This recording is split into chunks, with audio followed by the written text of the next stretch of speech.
전 대통령이 본인을 비하하며 보도한 CNN 방송에 명예훼손 혐의로 고소장을 제출했습니다. 지난 8월 시행된 인플레이션 감축법에 의해 한국 기업인 현대와 기아의 미국 내 전기차 판매량이 급락한 것으로 나타났습니다. 연방항소법원이 다카 프로그램에 대한 위헌 판결을 내릴 것으로 전망되는 가운데 백악관이 이에 맞서 다카 수혜자 보호 행정 조치를 검토 중이라고 밝혔습니다.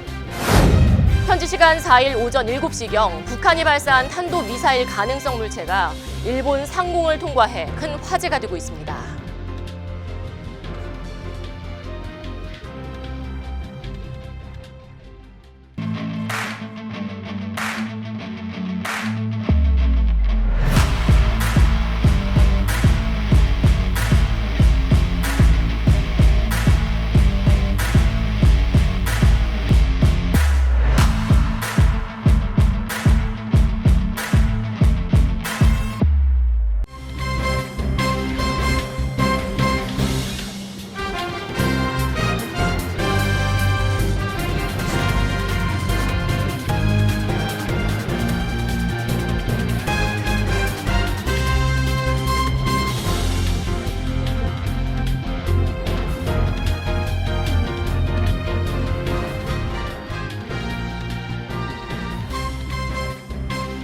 여러분 안녕하십니까? KBTV 뉴스9 이하예입니다.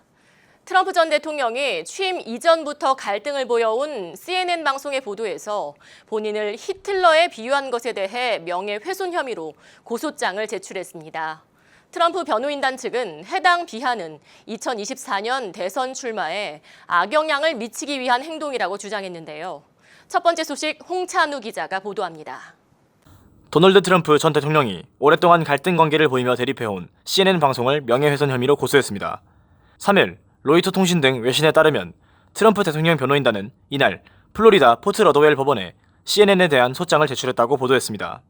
이들은 CNN이 트럼프 전 대통령을 히틀러에 비유하는 것을 비롯해 인종주의자, 러시아의 하인, 폭동 선동자 등으로 규정해 명예를 실추했다고 적시했습니다. 특히 CNN의 이 같은 비하는 트럼프 전 대통령의 2024년 대선 출마에 악영향을 미치기 위한 것이라고 변호인단은 주장했습니다. 트럼프 전 대통령은 CNN에 4억 7,500만 달러의 손해보상도 청구했다고 밝혔습니다. 트럼프 전 대통령은 취임 이전부터 CNN을 비롯한 전통적인 미디어와 반목해왔습니다. 무엇보다 2020년 대선 불복 이후 의회 난입 사태를 거치며 극우 지지층을 선동하는 트럼프 전 대통령의 언행을 놓고 언론의 비판이 극에 달한 상황입니다.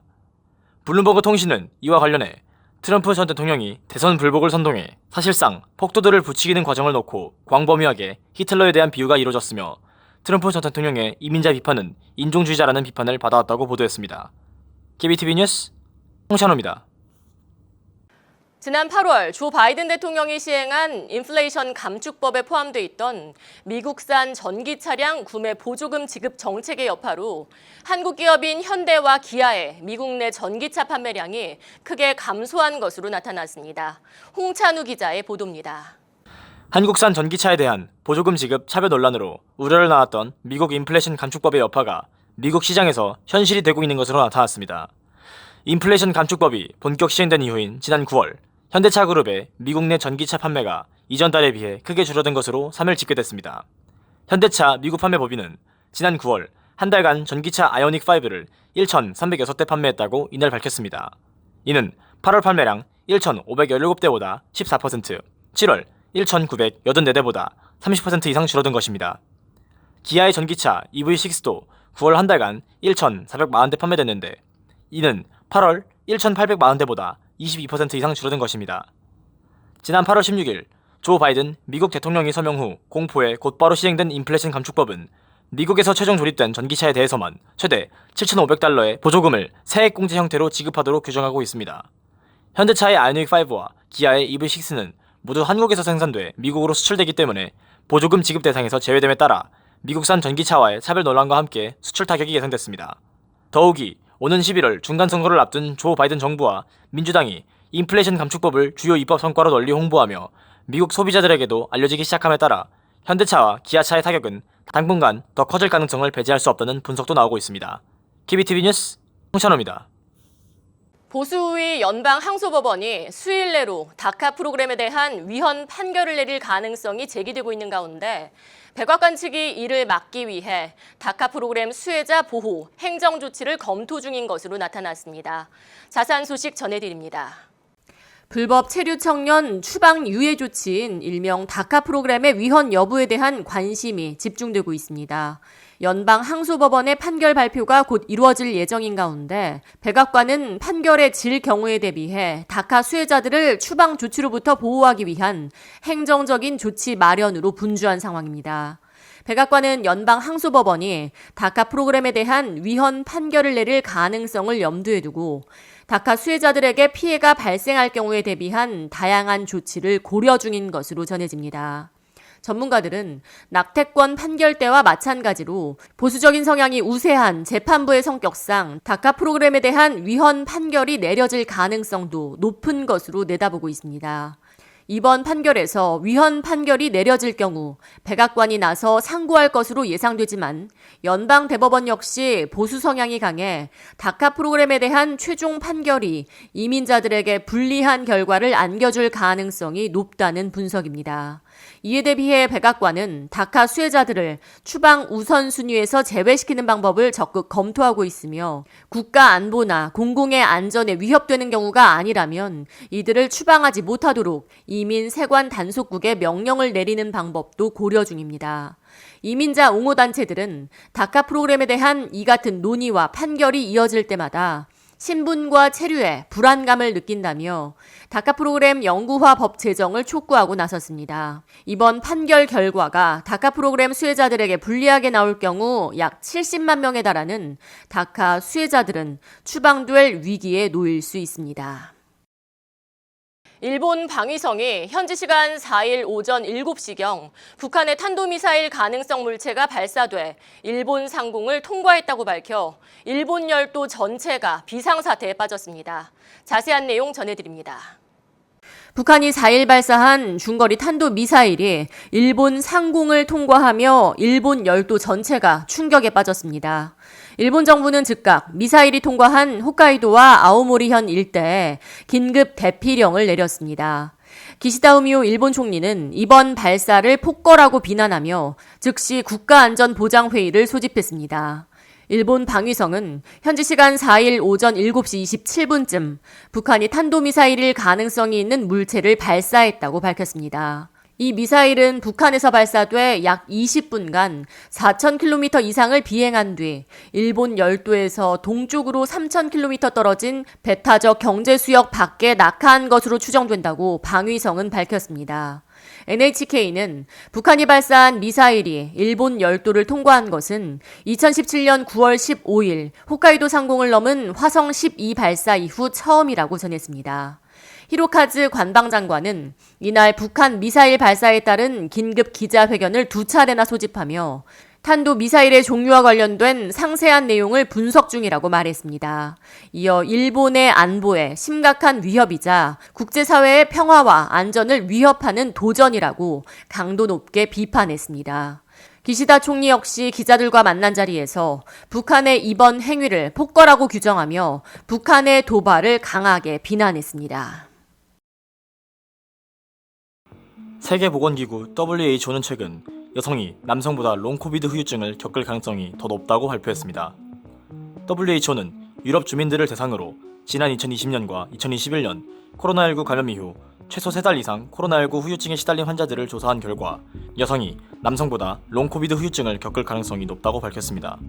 팬데믹 2년 동안 유럽에서 최소 1,700만 명이 롱코비드 후유증을 겪었는데 특히 여성이 남성보다 2배 가까이 롱코비드 경험 확률이 높았습니다. 또한 여성 3명 중 1명, 남성 5명 중 1명이 코로나19 감염 이후에 감염 증세가 나타났습니다.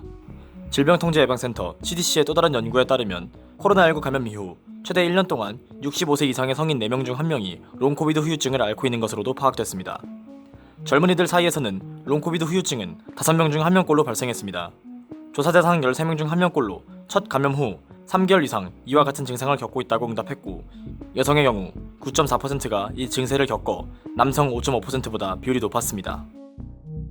뉴욕 증시는 10월 첫 거래일을 맞아 국채 금리가 하락세를 유지하면서 상승했습니다. 3일 뉴욕 증권거래소에서 다우 존스 30산업 평균 지수는 전장보다 765.38포인트, 총 2.66% 상승한 29,490.89로 거래를 마쳤습니다.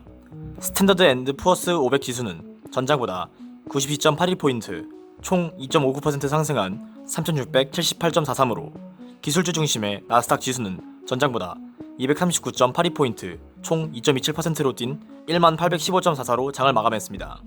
다우 지수는 지난 9월 한 달간 8.8% 하락하고 스탠더드 앤드 푸어스 500 지수와 나스닥 지수는 각각 9.3%와 10.5%씩 하락했습니다. 지수가 큰 폭으로 하락한 데 따른 반발 매수세로 주가는 10월 첫 거래일에 오름세로 출발했습니다. 이날 다우 지수의 상승률은 6월 24일 이후 최대이며 스탠더드 앤드 푸어스 500 지수의 상승률은 7월 27일 이후 최대입니다. 앞으로 뉴욕시경 경찰들의 과거 징계 기록은 물론 피소, 피고발된 기록을 온라인을 통해 손쉽게 조회할 수 있게 됐습니다. 법률 지원 비영리 단체 리갈에이드 소사이어티는 최근 NYPD 경찰에 대한 법 집행 기록 조회 사이트를 개설하고 운영에 들어갔습니다. 이 웹사이트에 접속해 경찰의 이름이나 경찰 번호를 입력하면 해당 경찰에 제기된 과거 민사소송 기록과 NYPD 내부 조사 기록, NYPD 민원감사위원회 접수 기록, 해당 경찰에 대한 검사의 서신 등을 확인할 수 있습니다. 또한 시교도소 등 교정국 소속 직원에 대한 징계 기록도 확인할 수 있습니다. 리걸에이드 소사이어티 측은 NYPD 경찰의 징계 기록 공개는 2020년 합법화됐다며 새로 개설한 웹사이트를 통해 NYPD 경찰에 대한 법 집행 기록을 확인할 수 있게 된 만큼 경찰의 대민 서비스가 한층 더 좋아지는 것은 물론 법 집행도 보다 투명해질 것으로 기대한다고 밝혔습니다. NYPD 경찰 출신으로 현재 존 제이 칼리지에 재직 중인 질리언 스나이더 교수는 이제 경찰은 현미경 아래에 있게 됐다며 경찰의 징계 기록을 온라인에 게시하는 것은 문제가 없고 특히 한 곳에서 수집하는 것은 연구에도 도움이 된다고 밝혔습니다. 다만 그는 경찰들이 과거 행동이 발목을 잡을 수 있다는 두려움에 현재 필요한 조치도 주저할 수 있다는 것이 걱정이라며 경찰 역시 법정에서 유죄가 입증될 때까지는 무죄로 간주되어야 한다고 덧붙였습니다. 롱아일랜드 레일로드 LIRR과 메트로노스 객차 안에서 절도 사건이 급증하고 있어 이용객들의 주의가 요구되고 있습니다. 메트로폴리탄 교통사 MTA에 따르면 올해 1월에서 8월 객차 내에서 발생한 절도 사건은 38건으로 전년 동기 대비 124% 증가했습니다. MTA는 이와 관련 열차 이용객들이 객차에 머무르는 동안 개인 소지품 관리에 신경 써줄 것을 당부했습니다. MTA에 따르면 절도 사건의 대부분은 출퇴근 시간대 잠들어 있는 승객들이 자신의 짐을 선반 위에 보관하거나 자리에 짐을 놔둔 채 화장실에 갔다 오는 승객들이 범행 대상이 되고 있다고 밝혔습니다. 한편 MTA 경찰은 지난달 26일부터 출퇴근 시간대 열차를 중심으로 순찰 병력 60명을 투입해 절도 사건 단속에 나섰습니다. 잠시 후 커뮤니티 브리핑을 전해드립니다.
이어서 환율과 증시 전해드립니다.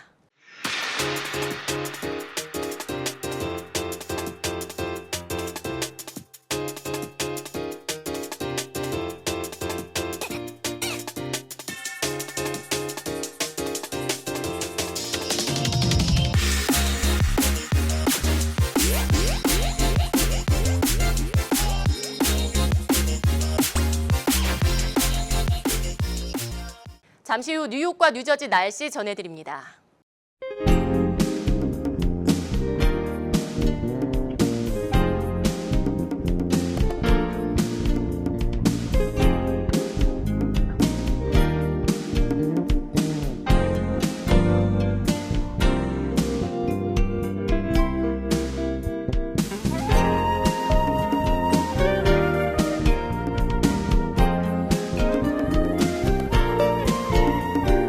KBTV 뉴스9 마칩니다. 오늘도 시청해주셔서 감사합니다. 편안한 밤 보내시길 바랍니다.